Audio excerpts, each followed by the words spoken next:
Natter episode 2. Let's just pop the face coming. Hello everyone. Just going to line this up. Hello. Let's do this. Yep, and this.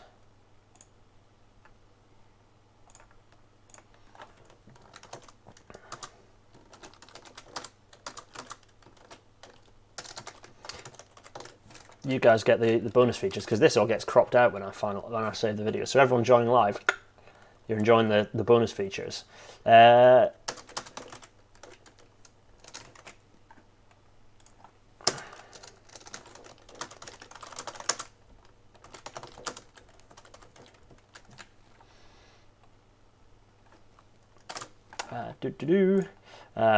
a very professional, slick operation. Just you wait until you see some of the magic I've got lined up. It's going to be beautiful. You're going to be proud of me.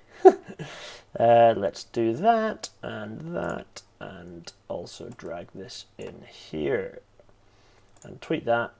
And as far as I can tell, we're good to go. Hello, everyone. Hi.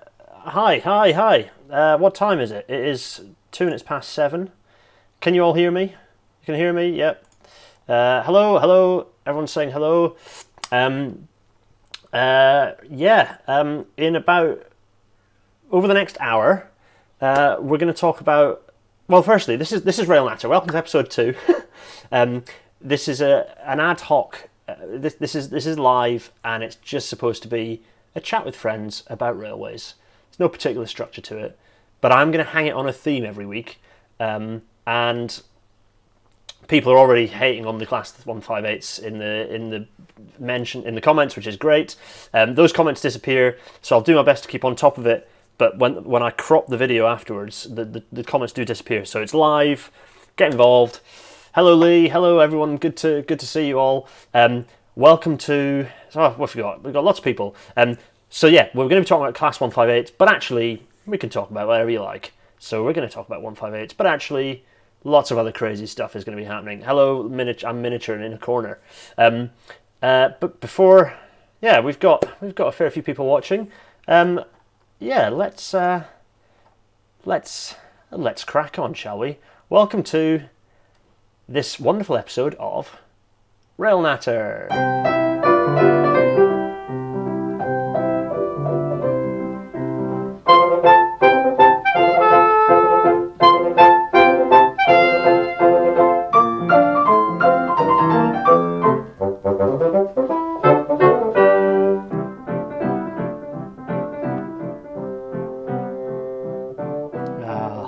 Lovely 225.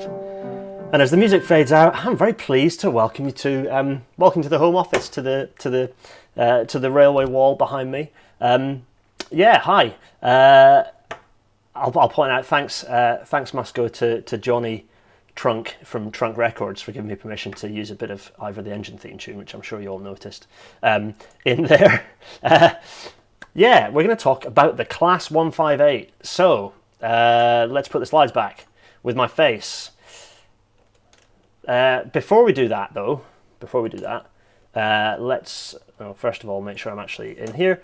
We're going to talk about the end of the Railways Act 1993. So RIP franchising, rail franchising. We've got to start with that, haven't we? What are your thoughts? The end of that. I just don't see it coming back. I'm sure lots of you noticed. I wrote quickly threw a piece together for City Metric, talking about the fact that franchising, we're not going to see it back. It's gone. There's no chance it resurfaces. The railway is going to look very different when the kind of the dust settles after this horrendous pandemic. And to be honest, that will be the end of the Railways Act 1993. It was a complete disaster. It's not to say that the railways have been a complete disaster since then, but the Act itself was just a complete mess. So it's gone, or it will go. It'll be replaced by whatever statute is required to bring in the new regime, the post-Williams Review regime.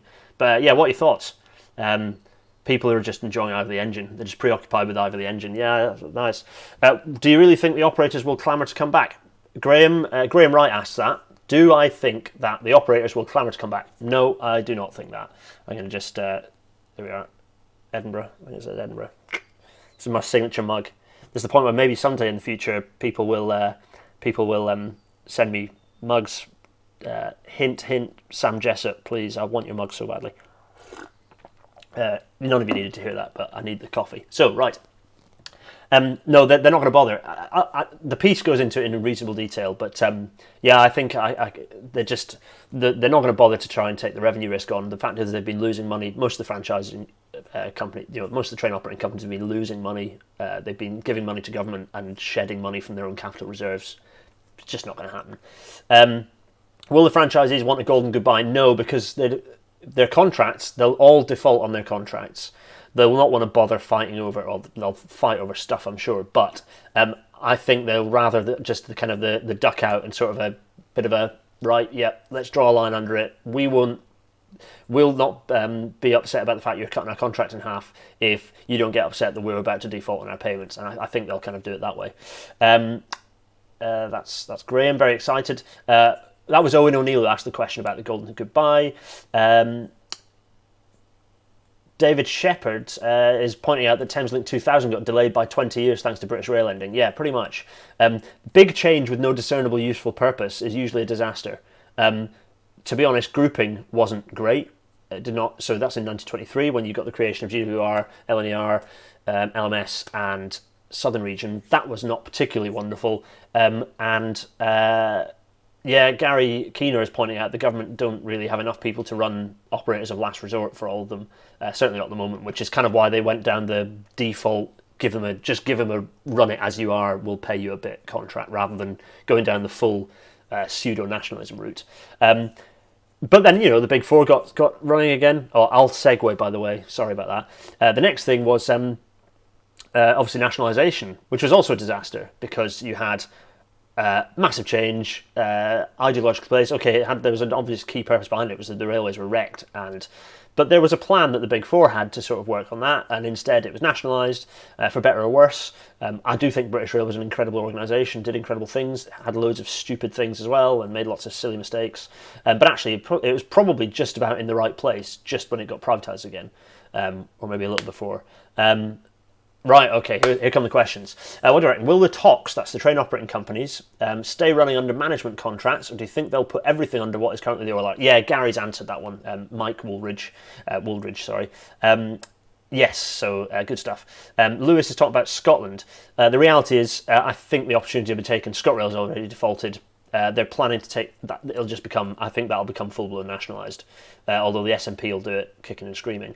Bill Harvey asks, hello Bill, is asking, will they spend millions repainting all the trains? Probably not, no. They'll keep even if the whole lot became one company, they'd probably end up keeping the brand for a while. And yeah, so franchises are done, but the current contracts, I still think you'll have management contracts with various. The train operating companies will look broadly as they do now, but they'll be run as concessions, just like Merseyrail and London Overground are. Big Four, ScotRail. I still think the shape of the map will be smaller. I think the map will change, but they won't go right up to Big Four or sectorised, or it won't be sectorised like BR was. I still think you'll have regional clusters, which I think is a good thing. My personal preference is that you have long distance operator, it becomes one franchise. Long distance stuff everywhere, passengers, sleeper can continue as its own thing. So basically, you get intercity back, but then you have and they eventually would run mostly on HS2, and you have regional sort of hub franchises based in Manchester, out of West Yorkshire, out of Birmingham, out of the West Midlands, and you kind of run it, based around with kind of large train operating companies in the regions, based on the subnational transport bodies. Anyway, yada yada. We're here to talk about the Class 158, so let's do that. But keep chuckling questions. This is an informal hour of relaxation, and we can all. Well, you can shout at me, but generally this is a place of peace, happiness, and. Oh, yeah, DMUs. Right, so I have kind of vaguely put a bit of a structure in here. So here we have a nice Class 107, and Well, okay, we're going to talk about the Class 158, but actually I'm going to slightly kind of hang this on the story of diesel multiple units in the UK, or in Britain anyway, because the history is a bit rubbish. So for most of for a long time, this was what diesel multiple units looked like for a lot of the country. And actually, we kept churning these out. And in fact, this is the newest of the first generation DMUs. This is the newest one. Can anyone tell me what class number this is? And this was churned out, what was it, 63? Yeah, 1963. This one was churned out. So, like, okay, well, that was the last of the first generation. British Rail, continues to run its services with that being the newest diesel multiple unit, for all sorts of reasons. What 63 is the railway suddenly is in contraction mode, so they get preoccupied closing railway lines and running everything as long as they can. The focus is on intercity, so the idea that the railway will run as a suburban network is mixed. People think, oh, maybe cars are the future. All sorts of stupid, the car is the future nonsense that it's not just British Rail's fault, it's not government's fault, the public thought that as well. Everyone, the thought was that cars were the future. And I mean, in a way they were, but they were a horrible dystopian mess of a future. And it takes until 1980, oh God, it takes until 1980 before BR prototypes another diesel multiple unit. Ages and ages. And what is this prototype? It's the Class 140. And oh golly, it was god-awful. This is the Pacer prototype. So they'd done a couple of LEVs, LEV1 and LEV2. Some people pointing things out. Oh yeah, well I'll talk about my Pacer for a minute, and then I'll do some more reading because I'm already behind. I'm always going to be behind. You're all very quick on the typing. In fact, stuff it. I've interrupted myself so much. I'll answer some of these things. Lee Render points out that the recent awards show how since TransPennine and Arriva Rail North, the scene changed overnight on the aspirations. The franchise system has never recovered from West Coast. Yeah, exactly. It's just, and they haven't awarded. They haven't everything's been delayed. Franchising was dying anyway. 159104 is Southwestern Railway's longest travelled unit, 5.16 million miles. That's a great fact from Rob Milner there. What a brilliant fact. How many times to the moon is that? How many times to the sun is that? Quite a few. David Shepherd is annoyed by Tannoy announcements. Should they bring back Red Star and Motorrail? Red Star maybe. Motorrail, the logistics are too complex. I don't think that's the future. If you're going to drive your car, you're probably going to drive it the whole way. It's far better for the railway to focus on just getting people out of their avoiding people owning their own cars anyway. So whether that's more car clubs that you can drive to the station, then someone else picks it up and that car goes elsewhere. I mean, it is a taxi, but sometimes for luggage you want to, arranging that sort of thing. Arranging Motorrail is just a nightmare. I think that's in the past now. We're not going to get it to work, or at least we need to focus on getting all the other things we're running in the railway currently working, and growing passenger numbers again solidly after coronavirus settles down. The 204, yes, I believe that is right, Lewis. Bergen, it is the 204. Yes, Gary Wilson points out that privatisation has brought services he never thought he'd see. Yeah, incredible things have happened under privatisation, but it's not because of privatisation. We're in a wider context that people have realised the car isn't necessarily the future. People have got more money to spend, so they travel more. Many more service employees who travel and commute by train. The economy has just shifted. So socioeconomics is why we have this huge boost in numbers since the mid-90s. It's not anything to do with who runs the trains. Chris is saying it's Class 123. Yeah, I thought that was right. It wasn't one. Yeah, Chrissy Caulfield is absolutely bob on. Let's have a look. Chris used to go to work on some of them. Some had corridors. Yeah, I can believe it. Simon Fisher is asking whether they were the first British Rail thing to be called Intercity. Possibly, yeah. Better nerds than me will know that. Other people in the comments might be able to comment. Night trains for sure. Yeah, we need many more sleepers. People need to be able. We live in the fact that we run fewer sleepers now than we did in the past, given that we have such a 24-hour society, or at least did. We need many more sleeper trains. Bill Harvey reckons that Motorrail will be better as car transporter coaches running between motorway services. That's an interesting idea, Yeah, Lewis was wrong. It was a class 123. You said it with such conviction, Lewis, that I thought you were right. Anyway, this bloody pacer thing, right. Sorry about the slurping. We're already quarter of an hour in. This might overrun a little bit. I'm going to try and keep them to an hour, but you never know. So, the 140. Yeah, it was built off the back of high-speed freight vehicle 1. I'm not going to talk much about the pacer because we could talk about it for hours, and it's definitely going to be a future rail matter once Doctors Kevin Tennant and Dr. David Turner published their work on the pacer and the myths about rural railways, which it very much did not save. It's a total myth, and I'm looking forward to their work dispelling that myth. So I'm not going to burst that bubble. But suffice to say that the chief mechanical engineer at the time, when he had a ride in it, thought it was absolutely dreadful. So that was in 1980. Come 1981, there is another. So a year later, BR does start trialling another DMU, but a proper DMU, not a piece of junk like the Pacer, but an actual proper train with bogies that actually function. Not that I have anything against Dr. Alan Wicken's single axle bogie design, but the Pacer is junk, remains junk. 1981, you have the Class 210. There it is, the lovely Class 210. And the trouble with this quite cool, it's a decent unit. I think it's based off the same body. Is it a PEP? Where are we? Where's the chat? Chat's a bit behind where I am, I think. There's a delay, just in case any of you are wondering. So I've got like real time, and I've got my encoder here. And then I have the chat, which is like, I don't know, quite a bit behind. Maybe like 30 seconds to a minute behind. I think it's a minute behind. So I bounce around a bit. And yeah, so apologies if I seem a bit disjointed. I'm trying. It's all new and exciting anyway, and you guys don't mind. I'm sure you're all very forgiving people. This 210, you might have guessed that there's an engine in it, and it's not underslung. It's in that blue bit. So in wonderful British Rail corporate identity style, which wait a minute, let's get the old encoder up and just go face cam only. You can see up here. This thing up here, which I'm not going to move the webcam because it'll mess everything up, but that white lump is the corporate identity manual. Oh, go on then. Oh! Didn't need those bits anyway. This wonderful publication is the British Rail Corporate Identity Manual, produced by the wonderful Wallace Henning, and it includes many beautiful things, including, let's pick one out. Pictures of, look at this, it's beautiful.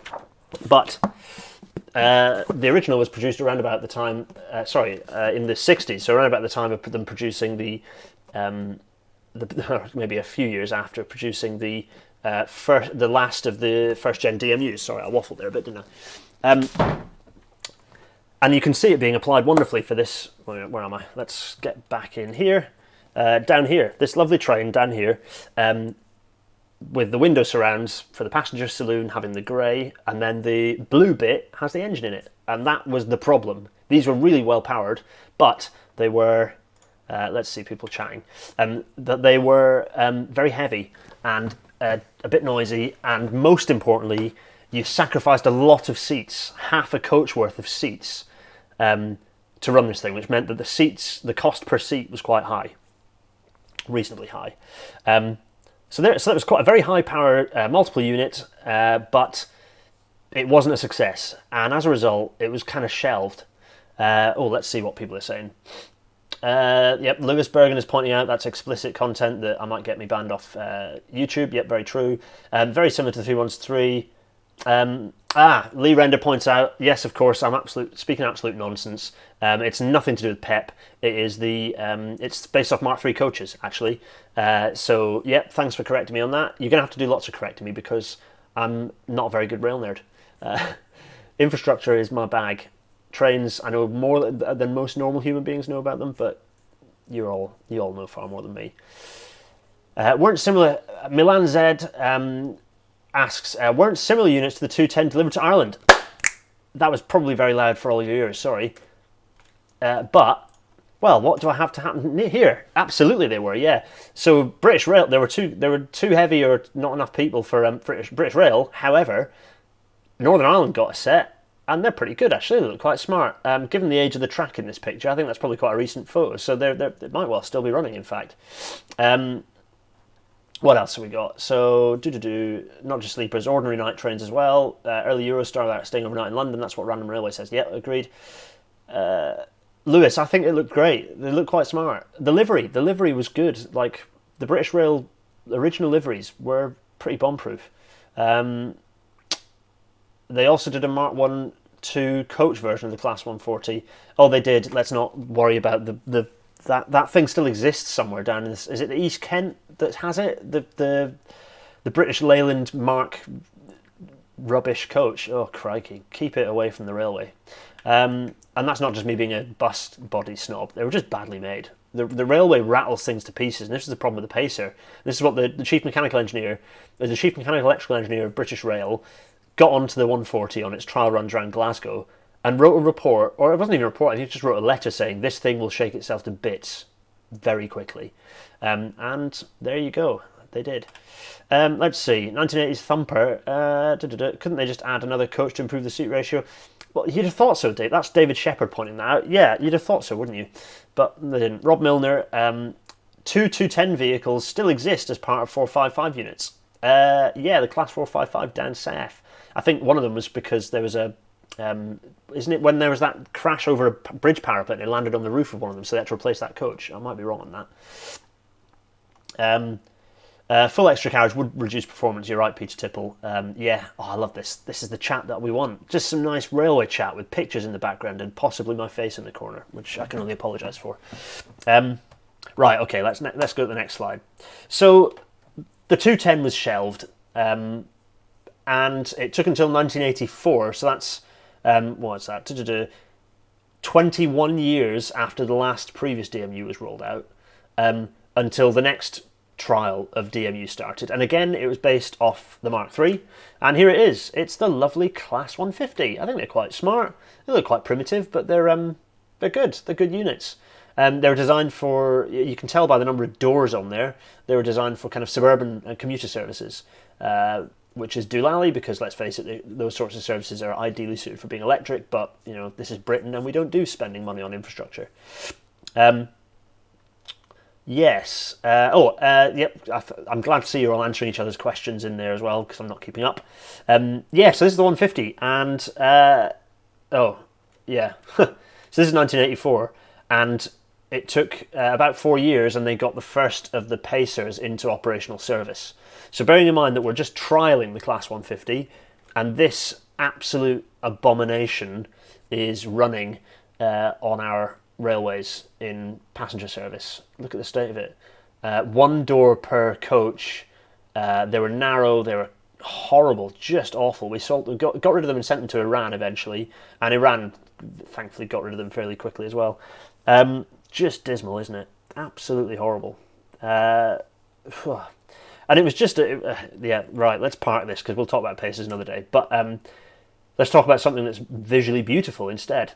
So come 1985, so 1984, you've got the 150, 1985, and this wonderful little prototype is developed. So the previous one, so the 150 was from, and you're going to have to correct me if I'm wrong on this, the 150 was a Brell, British Rail Engineering Limited production.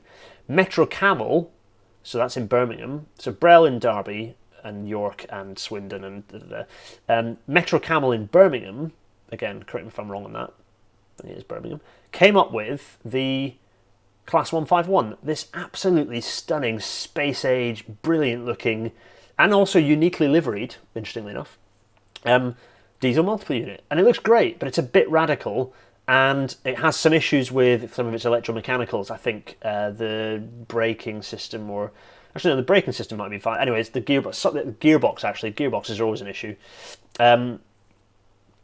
Yeah, Lewis is saying Metro Camel. Yeah, the electrical mechanicals did not work particularly well on this, but it was a brilliant unit. It was, I just think they're terrific. How cool would it be if they were still running around? And they would look awesome in heritage lines nowadays. It does remind, yeah. Ignored Ambience says it reminds them a bit of the BART, the Bay Area Rapid Transit System. Yeah, I think it does. It does have that element of sort of, it's very space age. But this was '84, so it's a bit of a '70s looking thing. But I think it looks really cool. Yeah. So let's have a look. Yeah, lots of chat. Lots and lots of chat. Right, let's catch up with some chat. So, Edwin Barnes asked if the thing is mechanical or electrical, and it's a diesel electric, this particular one. Peter Tipple, points out about the 210 reducing performance with the extra carriage. I've already read that out, haven't I? Simon Fisher points out the crash happened in his village. This is the crash where something went over a parapet and crushed a 455 vehicle. I don't think anyone was seriously hurt in that one, were they, Simon? Class 150 Zeros will shortly be moving from Great Western to Northern. Ah, really? They're coming up in our direction. That's Lee Render pointing that out. Yep, we've got some chat about liveries, some people who love Pacers. I can only apologise.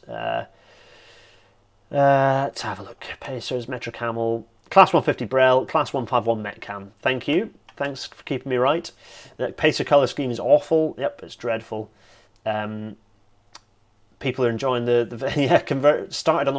Wilson started on the 158 as a trainee, traction trainee, a driver trainee, sorry, and converted to the 150 on the 156. Very interesting. Gary's first driving turn was on his own 4-car 150. Ah, nice.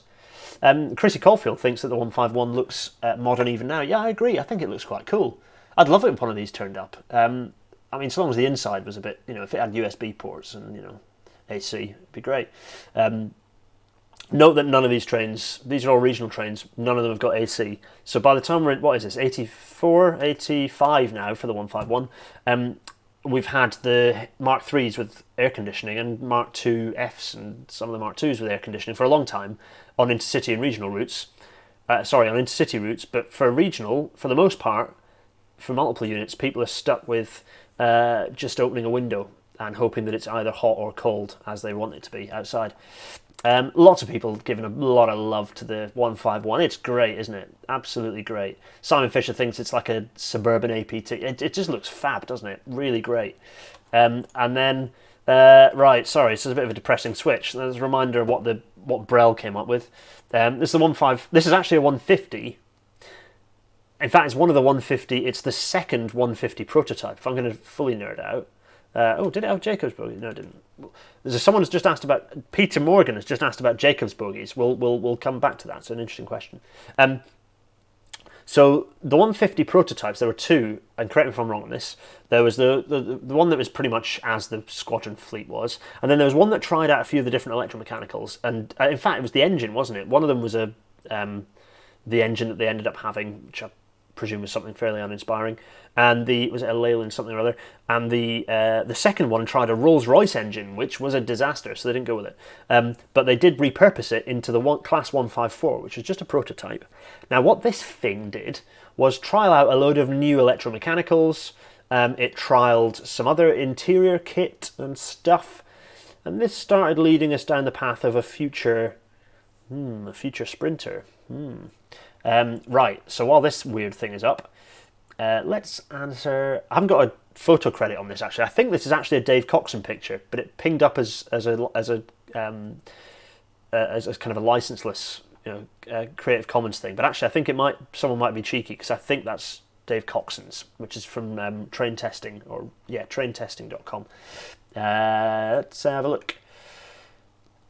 Gearbox is not as good as the 150, says Rob Milner on the 151. I think that was the issue. Yes, Simon Fisher points out no injuries. It was the cement mixer that came off the bridge that did get hurt a bit. Let's have a look. What are the benefits of Jacobs bogies? There are two main types of bogies. There's the conventional bogie that sort of you have two, and they sit under each end of the coach. And they rotate independently, and they allow trains to have. First of all, they put an extra layer of suspension between your load people or freight and the railway, which is good for the people in the freight and also for wear on the railway because you reduce unsprung mass and you don't bash the track as much, which is nice. And also they let it go around nice tight curves more than a kind of a fixed axle unit does. But it does add weight because it means that so at the end of the train it's fine, but in the intermediate kind of connections between coaches, you essentially have two bogies really close to each other, which is not necessarily optimum. The Jacobs bogie, basically the two. So if you've got two coaches, kind of like this, going past each other, the two in plan, you've got the bogie here and a bogie here. What the Jacobs bogie does is actually is put the bogie between the two coaches, so you have a bogie that's sat underneath the two coaches. So you've got a coach here and a coach here. And it is sat between the two of them, so both of them are sat on the one bogie, which reduces the weight of the train overall. It's more complicated, but it's good for stability, so you'll not see any, or certainly not many, I'm trying to think of some, you'll not see many high-speed trains that don't use Jacobs bogies because they hold all the coaches together very firmly. They're much more stable. So there are two nasty high-speed derailments we've seen recently in Italy and France, both really scary incidents. Both of them, the stability of the train set was as a result of the fact that it had these Jacobs bogies, these articulated bogies that connect the coaches. Yes. Sorry, Bill. Yep, pleasure to have you. Cheerio. Lee Render is agreeing with the Class 154 spec. Thanks. Yeah, so... people are pointing out Bond Bauer Born the Doctor, which is a very complicated name, Bond Bauer Born the Doctor. Was going to say this looks like a Class 150. It is. As I say, it got this designation so that it could run in service as part of a testing as a prototype. Lewis Bergen points out that Jacobs bogies are arguably safer in crashes because you don't get the jackknife. Yeah, that stability is really important. At high speed, jackknifing is where all the pain happens. Milan Z points out that all ICEs use conventional bogies. Yes, they do, don't they? Very good point. I stand corrected. Thanks, Milan Z. Edwin Barnes, why did Eurostar move away from Jacobs bogies? See Milan Z's previous answer, which is that they bought Siemens trains, and the Siemens trains rely on bogies. Arguably, potentially a bit more risky, but they'll just have a hugely robust buffer to coupler to make sure that they're all nice and well connected. Oh, I've talked a lot, haven't I? Yeah. Oh, yeah. You're all answering each other's questions, which is nice. Jonathan Williams asks, would underfloor engines have been better or worse air quality than the previous blue train with the engine at the front? It's a good question. Air quality, yeah. So you do get more NOx from an underfloor engine, I think. And if we had Professor Chris Baker on, he'd be able to talk all about this sort of thing. In fact, hopefully I'll get Chris on for a rail natter. In-carriage air quality. Yeah, so in-carriage air quality, generally we'll talk about things like particulates and NOx, which come from strained combustion, which generally happens if you've got a very compressed engine package. So arguably, air quality is better with an engine at the ends of the coach, yeah. Good point. Although I stand to be corrected on that. Yeah, right, okay, let's move on. So, oh God, so where are we? We're in 1985, so what have we got? We've got the 151, we're trialling the 154 in a test for something new coming along, and these nasty things start rolling out, which is the Class 142, and then fairly soon after the 143 as well. Horrible pacers, they get rolled out, and the fact that they did is depressing. Let's move on. We're jumping forwards to 1987. So 1987. So bearing in mind that these are all these trains that are actually in service at the moment, none of them have air conditioning, and the last sort of so we're 1987, and we've got the hateful 155. I'm not a huge fan of these. These were built by British Rail Engineering Limited and Leyland as a combination. Again, correct me on that if I'm wrong. They were built as a kind of a combined joint effort between the two. They're just not good vehicles. They're not good trains. I'm glad everyone's making horrible noises when they see it. It's not nice, is it? Put too much milk in my coffee and it's gone cold. It's a disaster. Single carriage. So these are 155s. The 153s, or Bond Bauer Born the Doctor, is exclaiming about single carriages. Yeah, these have got split into 153s, single carriage units, which is even more bonkers. So they're uneven. There are lots of challenges with these. One of them is that they put the footstep in the wrong place. The second one is that they modelled them incorrectly, so that our analysis, for me as a design engineer, the analysis was until very recently wrong. So lots of platforms got built like an inch lower than they should have to get these stupid things through. They also sag. The body sags in the middle because the build quality is awful. They're not good trains. I'm not a fan of them at all. Really, really poor. The 155 bend in the middle. Mr. Auriga 67. Yeah, exactly. They do. They sag horribly in the middle. They're just not a good train. You can see it. If you see a 155, you can look down them. You can see the fact they sag. Rubbish. Absolutely rubbish. Something good came out of 1987 though, which was the Class 156, the 156, which are again okay. They're primitive. They're fairly primitive. No aircon, but they're reliable, good trains. They're still running, and a lot of people prefer these to the 158. Controversially, they're a good train. They're a good train for sort of rural services. These should be running. These are the trains that have, if any railway line has been saved, which it hasn't, which David and Kevin will get into. It's sprinters. It's particularly the 156 that's done the number on particularly things like the West Highland line, where they really don't make any money. But these are a lifeline. These trains they're a good train. They're not perfect. They don't feel hugely modern. Ideally, they'd be you'd be talking about an electric perfect train, but actually they're a good sturdy train. Just looking at the BR logo on that does not look right, does it? If Double Arrow watches this at some point, the livery people on that really need to apologise. Anywho, not many 155s. So Lee Render points out that not many Class 155s remain. They've all been split into 153s. Yes, I think the refurb, and Lewis Bergen points out that the refurbish of the 156s. They've done quite a good job on that for ScotRail, so they're actually really smart. Yeah, I agree. I've been on one recently when Dean and I went for a cycle, and they're really smart. Simon Fisher points out the 153s. So the Class 153, that's the 155 that's been split in half. Yeah, they've got uneven cabs. So one cab is really nice, and the other cab, which is where the gangway used to be next to, is rubbish. Sarah Noble joins us. You never see a 156 in Yorkshire. It's weird. Yeah, they'd be quite good units, and I mean, basically, we should have built more 156s and replaced all the Pacers. That should have been how it works. Unfortunately, British Rail had to live by a made-up budget by a ridiculous treasury. So they didn't. But all the Pacers should have been replaced by these, let's face it, because they're good trains and, as will be pointed out, cheaper to run than Pacers as well. Right.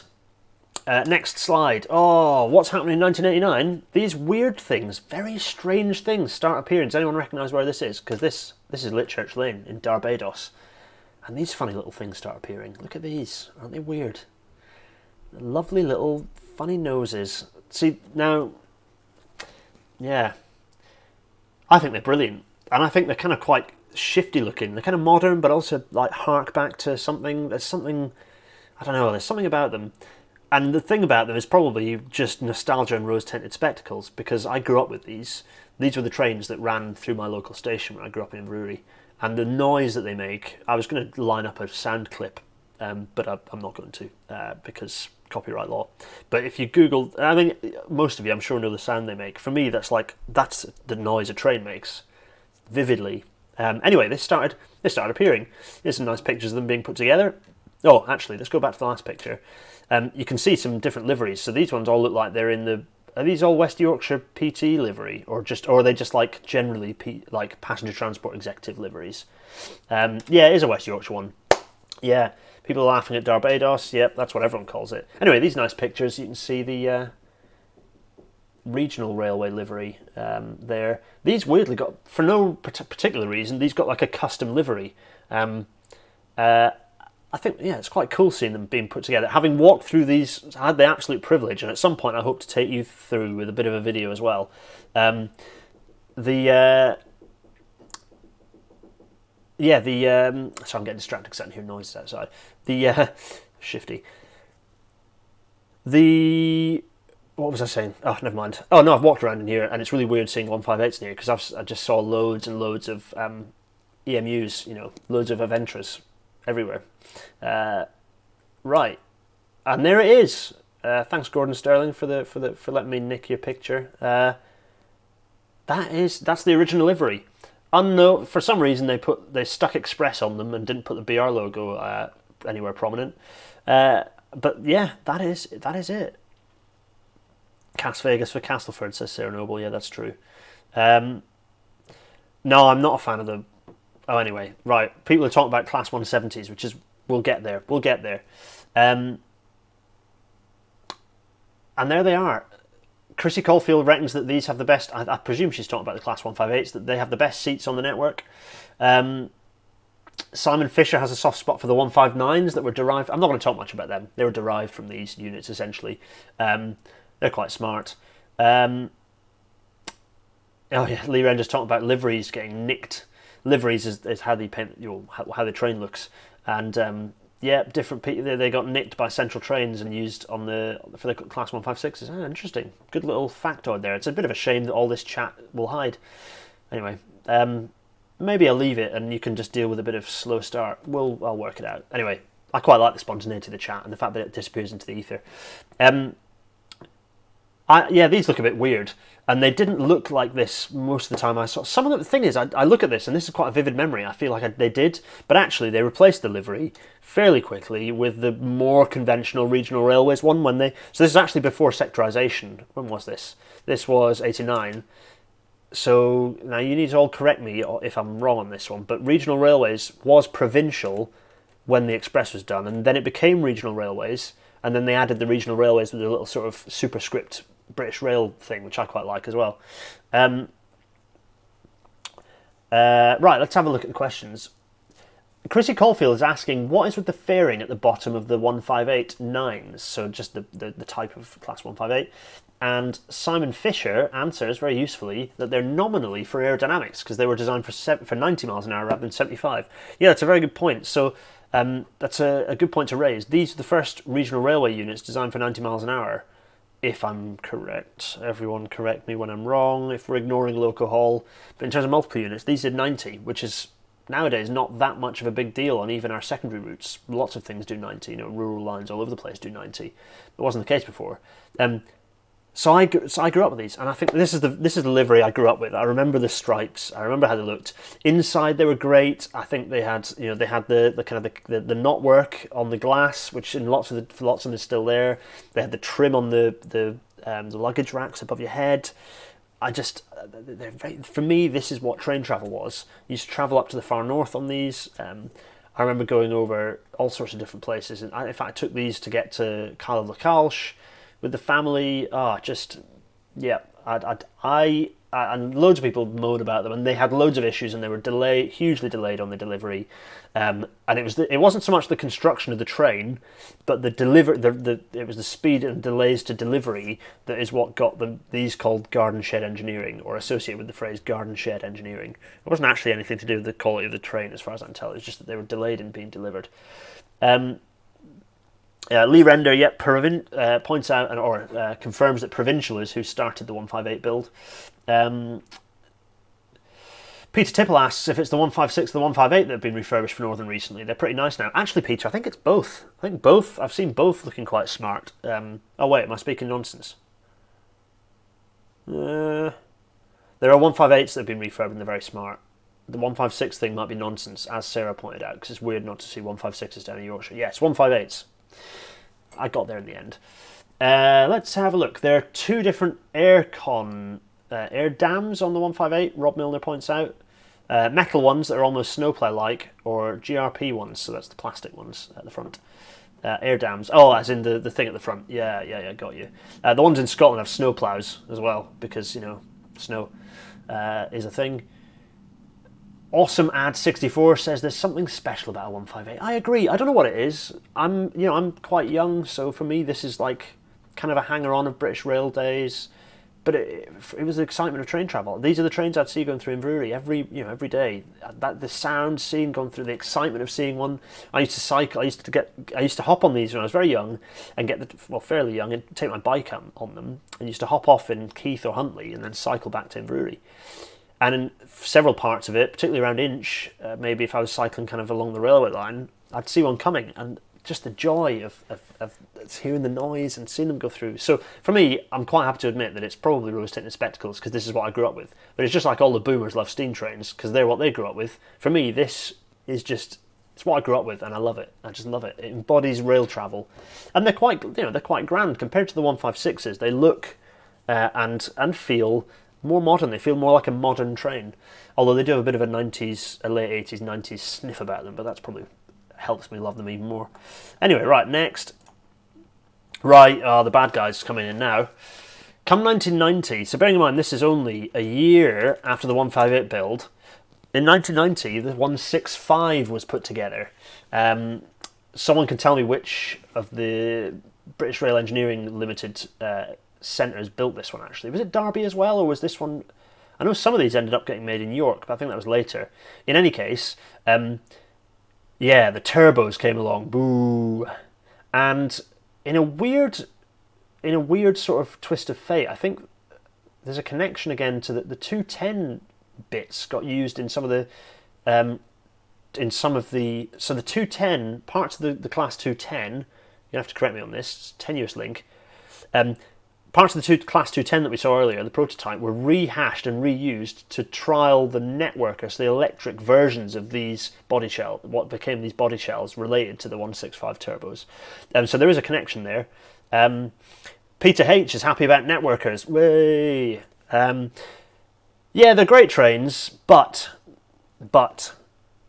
these, for whatever reason, and I'm interested to know why, for whatever reason, these ended up becoming the diesel multiple unit of choice.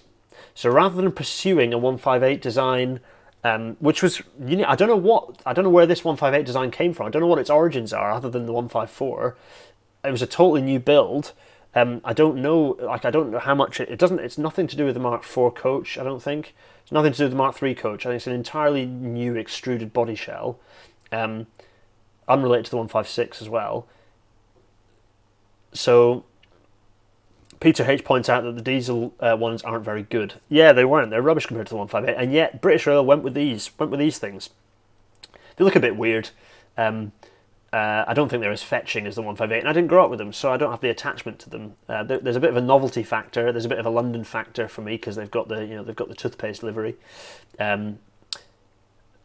and so these, I mean, love them or hate them, clearly they were clearly someone liked them. And is it to do with the person who was running the railway, the regional railway, when privatisation happened, and who started getting involved elsewhere and favoured these? Is that why it is? Is it to do with management? Is it just that someone knew these, liked them, and thought they'd procure more? Because the next thing you know, the class 166, which is pretty similar to that, then the 168, which is in the corner. So the 168 appears in 1998. So actually, 8 years later, you've got the 168. In, again, 1998, you get the 170. There's the 170, which ended up replacing my lovely 158s through Inverurie.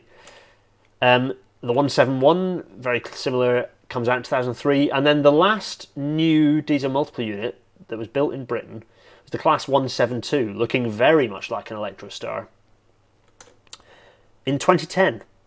So these things have outlived the 158. I mean, the 158 is kind of out on its own, and yeah.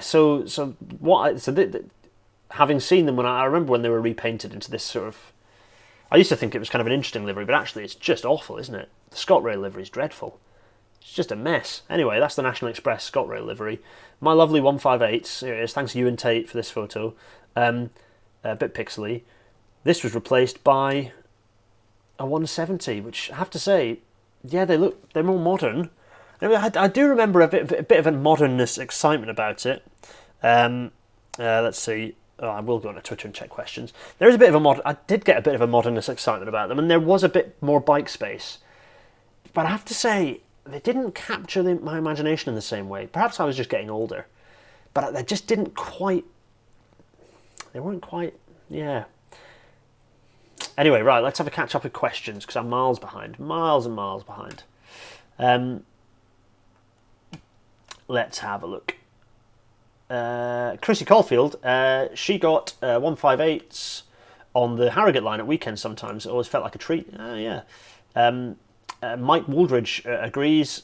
He used to use the Derby to Crewe line pretty frequently, and that 158 was much nicer than the 153s. David Shearers joins us. Hi, David. Good, lovely to see you. Good to see the 158 in original livery at Haymarket Depot. Yeah, indeed. No BR double arrow as Scotland did its own thing. Yeah, of course, Scotland. So, right, David, you're going to correct me. The ScotRail, the National Express ScotRail thing, which you can see here. Smell mild burning. That's probably fine. Everything's probably not on fire. The little flash, you can't really see it there either. There's a little flash which kind of looks like Scotland. It's like the three little colours of orange, purple and minty green. British Rail created that, I think. So the ScotRail kind of region did its own thing, right? Is that right, David? You have to correct me. So yeah, they didn't have the little ticker. Let's see. Does that mean that they kept the intercity thing? The express thing on it, because the express livery is the one that sticks more in my mind, to be honest. Let's have a look. Refurbed 158s around, push the seats together and says less legroom. Yeah, more seats, more money. Well, more people getting seats, to be fair, which in this railway you've kind of got to feel for that. The 158s have actually they've aged well with the new refurb. Yeah, I agree. GWR have snow ploughs on the 158. I wonder if that's cascade issues, or maybe they just think that maybe they'll get snow over Dartmoor at some point. Hopefully, if they approve the Northumberland line reopening, we'll get 158s at least, not the Pacers. Perhaps. Network. Oh, people. All right, here we go. Networkers. Is this the year when buffers on the end of train change to grabby cup things? Possibly, yeah, but they're anti-climb devices, so that if you do get a train hitting each other, you don't end up with telescoping. Buffers are useless for that. They hit each other and then they ride up nice and smoothly, and then you get telescoping where the two trains smoosh into each other, which is horrible. So even on this 170, behind that plastic will be some metal hooks that if the two trains do bump into each other, they won't. The hooks will sort of lock into each other, and the whole thing will kind of bounce up. But you won't get the one train overriding the other and telescoping into it. So it's an important safety function in new buffers. Lee Render hates the National Express ScotRail livery just like I do. The 210 became the 316 for AC network and the 457 for DC network trials. Thanks, Rob Milner. That means I was right. Yes. Sarah Noble goes, ew. Yeah, no one likes that livery at all. 170s are just normal. They're just not in the same joy as a 158. I agree, Awesome Ad 64. I absolutely agree. The 168, 170, 171 used all three undercarriage engines on acceleration, but went on standby while idling at speed, while was a massive saving for TOCs, especially ScotRail. That's Lewis Bergen pointing out. I'm not following the grammar because I'm multitasking in my brain, and if I was concentrating I'd be able to read what you meant there, but I think you're saying that they were a saving, the 170 was a saving compared to the 158. Is that right, Lewis? Cool. I'm a bit behind all of you, or ahead or behind. Anyway, okay, just going to quickly jump into Twitter in case anyone's tried to comment on there. It does happen occasionally. Let's have a look. Oh, my mentions are on fire for some reason. Oh dear. I don't know why. Let's not worry about it. Anyway, this is fun. I'm enjoying this. Right, so, there's a nice picture of it. So I was quite pleased in that my parents moved down to Mid Wales just kind of a couple of years before I went to university. Thanks, Ivan Stewart, for this photo, by the way.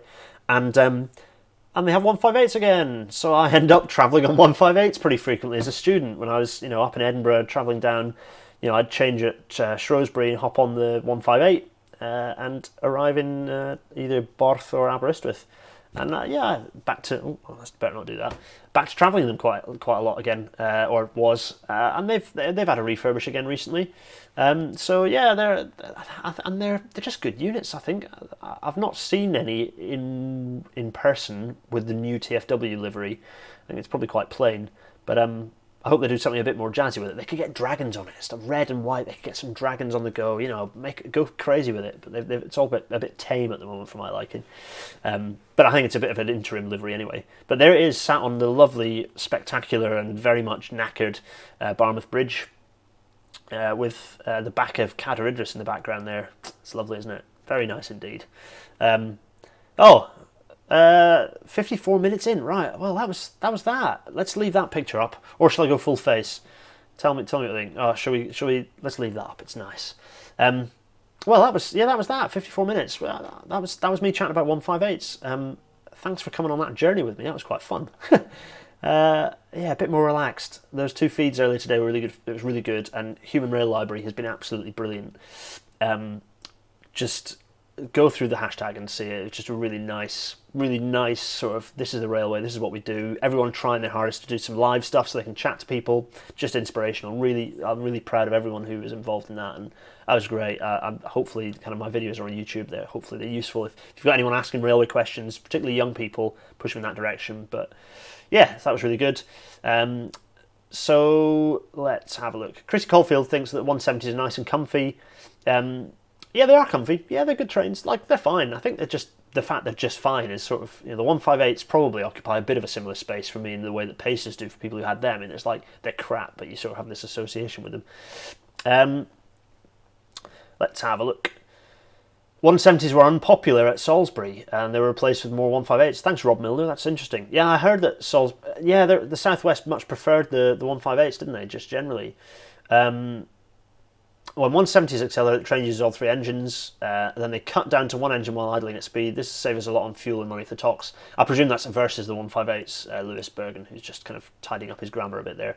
Owen O'Neill asks a broader question.